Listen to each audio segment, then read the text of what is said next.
the audience, the respondents have said that they plan to invest more on inbound marketing over outbound rather than the other way. At the same time, the key objective that they say for 2016 is around generating leads. Yes. So my question is, do we have a dichotomy here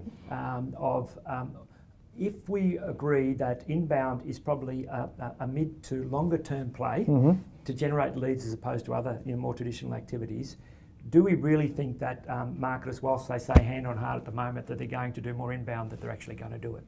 Or are they going to be under the pressure to generate leads for the sales force and have to go back to the old ways? What's your view?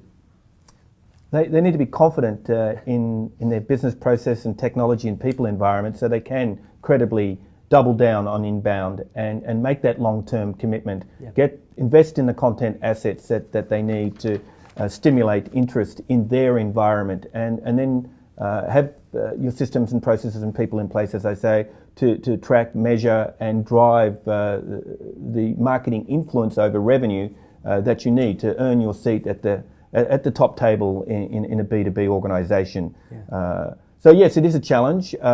You're going to always be under the immediate temptation to generate raw numbers, but that's not going to be long term for you. You've got to really get your foundation in place and have the courage to say, hey, this is a long-term game. It's complex sales cycles we're involved in, committees almost of people involved in decisions, typically in the B2B space.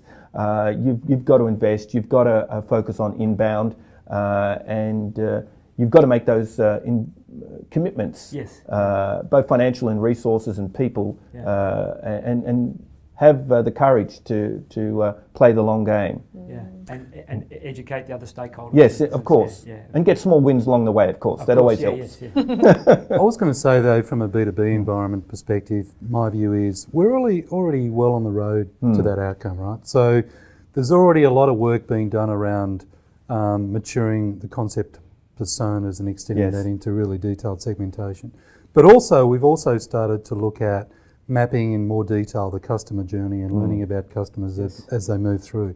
And to me, these are the key underpinning, I guess, enablers for an inbound type strategy, right? So I think the building blocks are there for organisations to execute on an inbound play. Yeah. They're starting to do the key elements that are required. It's just taking that next leap to understand, well, how do I actually engage with that customer who I want to have a relationship with that I might not know today, but I'm knowing more about. Yeah, exactly.